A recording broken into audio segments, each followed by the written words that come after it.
Hey guys, welcome back to my channel PR blog ভিডিওতে তোমাদের সবাইকে ওয়েলকাম। আজকে আমরা যাচ্ছি আসানসোল। তো আসানসোলের মাসির বাড়িতে একটুখানি ঘুরতে যাচ্ছি, মানে আমরা অনেক দিন না ঘুরতে যাওয়া হয়নি কোথাও। তো আমরা ফাইনালি এখন ঘুরতে যাচ্ছি দুজনে মিলে, ফার্স্ট টাইম কোথাও ঘুরতে যাচ্ছি বিয়ের পর দুজনে মিলে। তো আমরা বেরিয়ে গেছি, আর বেরোনোর সময় ভিডিও করা হয়নি, একবার টোটোতে ভিডিও স্টার্ট করেছি কারণ আমাদের ওঠার টাইম ছিল 3টের সময়।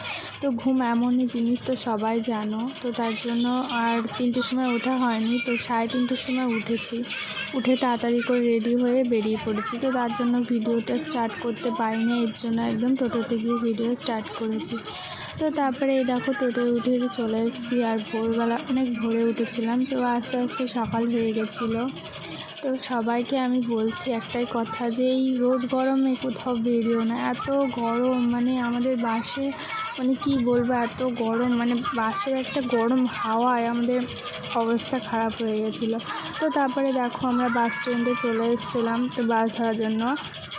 বাসটা এখনও আসেনি, তো কিছুক্ষণ ধরে দাঁড়িয়েছিলাম, আর আমাদের একটুখানি বাসে এসেই চুলগুলোর অবস্থা খারাপ হয়ে গেছিলো, মুখ চোখ অবস্থা খারাপ হয়ে গেছিলো। তো তারপরে এই দেখো ফাইনালি বাস চলে এলো, এখন আমরা বাসের মধ্যে বসে পড়েছি আর যাচ্ছি। আর এত গরম, রোদ গরম, মানে কি বলবো, মানে মুখ চোখ পুরো শুকিয়ে যাচ্ছিলো। মা, বোন, দিদি, মানে যে সবাইকে বলছি যে এই রোদ গরমে কোথাও বেরাও না, বেরালেও মানে খুব সাবধানে, এত রোদ গরম, মানে প্রচুর গরম, প্রচুর। তো তারপরে এই দেখো আমরা আসানসোলের দিকে মানে ঢুকছি, মানে এখানে কতটা সুন্দর জায়গাগুলো, এত সুন্দর, আমার খুব ভালো লাগছে, এমন মনে হচ্ছে আমরা বাইরের দেশে চলে এসেছি। তো তারপরে এখানে একটা ঘোড়ার গাড়ি ছিল, তো দাঁড়িয়েছিল, তারপরে ঘোড়াও দেখলাম, তারপরে আমি ভিডিও তো করছিলাম, আর এখানে একটা পাশের লোক ছিল, পাশের লোকটা এমনভাবে তাকাচ্ছিল, মানে কি বলবো। তো তারপরে আবার একটা বাস পাল্টে আবার একটা বাস ধরতে হয়েছে, তো সেই জন্য ওখানে দাঁড়িয়েছিল। তো বাসটা ফাইনালি ছেড়ে দিয়েছে, আর পাশে এগুলো দেখতে কতটা সুন্দর লাগছে, আমি তো ভেবেছি পুরো বাইরের দেশেই চলে এসেছি। তো তারপরে দেখো ফাইনালি বাড়ি চলে এসেছি, বাড়িতে এসে খাওয়া দাওয়া স্টার্ট করে দিয়েছি, খাওয়া দাওয়া করে, আর এটা হচ্ছে আমার মাসির মেয়ে, আর ওখানে তোমাদের দাদাভাই খাচ্ছে। তো তারপরে একটু রেস্ট নিয়ে তো বিকালবেলার দিকে একটু বেরিয়েছিলাম স্কুটি নিয়ে। তো আমি স্কুটি চালাতে সেরকমভাবে পারি না, এর জন্য দেখো কত আস্তে চালাচ্ছি। তো এর জন্য মানে বেশি মানে হালকা চালাতে পারি, তো বেশি চালাতে পারি না, এর জন্য তোমাদের দাদাভাইকে নিয়ে চালাচ্ছিলাম। তো তারপরে আমরা যাচ্ছিলাম ক্যাম্পের দিকে, বলতে আমার মাসির বাড়িতে যাচ্ছিলাম। তো এখানে আমার মাসিরা থাকে, একটা ঠাকুর মন্দির আছে, তো সেই জায়গাতে থাকে। তো তার জন্য আমরা যাচ্ছি এখন মাসিদের বাড়ি দেখতে। তো আগেরবার যখন এসেছিলাম মাসির বাড়িতে মানে ঢুকতে পারিনি, সামনে দিয়ে ঘুরে চলে এসেছিলাম।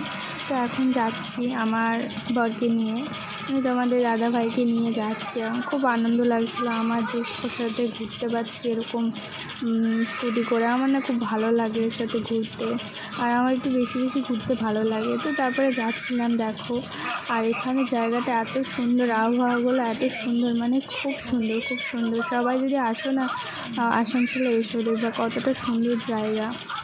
আর যারা আসানসোলে থাকো তারা তো জানোই, আসানসোলে বলতে চিত্তরঞ্জনে দেখো কতটা সুন্দর বাড়িটা। এদিকে আমার মানে দেওর আর বুনু যাচ্ছিলো, মানে দুটো স্কুটি ওদের, বলতে 3টে গাড়ি, তো আমরা একটা নিয়েছিলাম, ওরা একটা নিয়েছিল। তো তারপরে এই দেখো মাসির বাড়িতে চলে এসেছি, তারপরে মাসির বাড়ি থেকে বেড়াতে সন্ধ্যা হয়ে গেছে। তো এখানে আমরা খাওয়া দাওয়া করে নিয়েছিলাম, মানে খেয়েছি, পাপড়ি চাট বলে না, ওগুলো খেয়েছি, মানে ঘুগনি, ওগুলো খাওয়া দাওয়া করে এখন আমরা বাড়ির দিকে যাচ্ছি। আর দেখো কত সুন্দর লাগছে ঘোরার এই জায়গাটা।